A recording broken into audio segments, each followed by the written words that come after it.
প্রিয় দর্শক, আশা করি সবাই ভালো আছেন। মধ্যপ্রাচ্যের রঙ্গনে এবার নতুন করে এক চমকপ্রদ ও ভীতিপ্রদ নতুন অধ্যায়। ইসরায়েলের বিরুদ্ধে প্রত্যক্ষ সামরিক শক্তি প্রয়োগ করে ইতিহাস সৃষ্টি করল ইরান।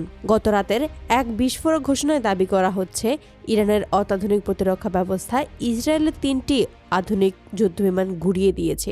এই ঘটনা পুরো এলাকায় যুদ্ধের সমীকরণ পাল্টে দিতে পারে। বিস্তারিত জানার আগেই চলুন প্রথমে দেখে নেওয়া যাক পটভূমি। ২০২৩ সালের অক্টোবর থেকে গাজায় ইসরায়েলের যে নির্মম অভিযান চলছে, তাতে এ পর্যন্ত লক্ষাধিক ফিলিস্তিনি প্রাণ হারিয়েছেন। যুক্তরাষ্ট্রের অকুণ্ঠ সমর্থপুষ্ট এই যুদ্ধে আন্তর্জাতিক অঙ্গন লঙ্ঘনের বহু অভিযোগ উঠেছে। হাসপাতাল, ত্রাণযান, এমনকি শরণার্থী শিবিরও রেহাই পায়নি। এই নিষ্ক্রিয়তার বিরুদ্ধে মুসলিম বিশ্বের প্রতিবাদ জানানো সত্ত্বেও কেউ প্রত্যক্ষ সামরিক হস্তক্ষেপ করেনি। কিন্তু ইরান সবসময় ফিলিস্তিনপন্থী শক্তিগুলোকে সহায়তা দিয়ে এসেছে, আর এখন মনে হচ্ছে তারা সরাসরি মাঠে নেমে পড়েছে।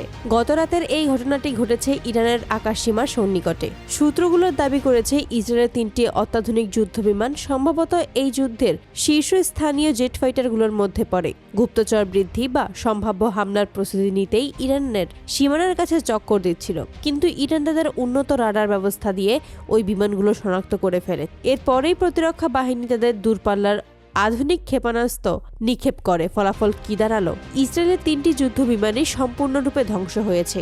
এই সফল প্রতিহত করার ঘটনাটি কেবল একটি সামরিক সাফল্য নয়, এটি এক গুরুত্বপূর্ণ কূটনৈতিক ও মনস্তাত্ত্বিক ইশতেহার। ইরান বারবার সতর্ক করেছে যে তারা ইসরায়েলের যে কোনো আগ্রাসনের মোকাবেলা করবে। এবার তারা সেই কথার সত্যতা প্রমাণ করল। তাদের প্রতিরক্ষা ব্যবস্থা যে পশ্চিমা অত্যাধুনিক প্রযুক্তির মোকাবেলা করতে সক্ষম, সেটি প্রমাণিত হলো। বিশ্লেষকদের মতে এই ঘটনা ইসরায়েল এবং তার মিত্র মার্কিন যুক্তরাষ্ট্রের জন্য ভাবনার বিষয় হয়ে দাঁড়িয়েছে। তারা এখন অত্যন্ত উদ্বিগ্ন, কারণ আকাশ সীমা যে এভাবে সহজে আক্রমণকারী বিমান দিয়ে লঙ্ঘন করা যাবে না, সেটা ইরানের পরিষ্কার বার্তা।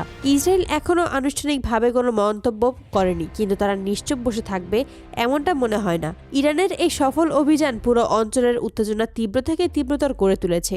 এটি সরাসরি ইসরায়েল ইরান সংঘাতের দিকে এগোনোর একটি বড় সংকেত। মধ্যপ্রাচ্যে এখনও যে কোনো মুহূর্তে ব্যাপক স্কিল যুদ্ধ ছড়িয়ে পড়তে পারে।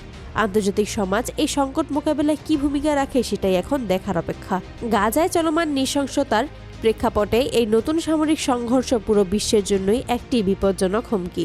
ইরানের এই পদক্ষেপ ফিলিস্তিন ইস্যুতে প্রত্যক্ষ সামরিক হস্তক্ষেপের এক নতুন দিগন্ত উন্মোচন করেছে। এখন কে কি জবাবদিহি করে, সেটার দিকেই তাকিয়ে আছে সারা বিশ্ব। এই খবরটি নিয়েই আপনাদের মতামত আমাদের কমেন্টে জানাবেন। আর এই ধরনের সর্বশেষ তথ্য পেতে চ্যানেলটি সাবস্ক্রাইব করতে ভুলবেন না। পাশে থাকার জন্য আপনাকে অশেষ ধন্যবাদ।